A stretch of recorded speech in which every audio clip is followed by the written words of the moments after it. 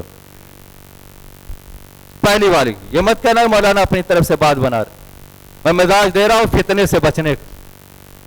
ہاں، یہی طریقہ ہے بچنے کا، ورنہ ایک کا حصہ بنو گے تو اختلاف کا حصہ بنو گے۔ پہلی میں رہو گے تو اس کا جب اصلاح ہو جائے گی، دل بدل جائے گا اور اس کو سمجھ میں آئے گا کہ نہیں اختلاف صحیح نہیں ہے، تو لوٹ کے پہلے میں آئے گا، پھر مل کر کے نیا انتخاب ہوگا۔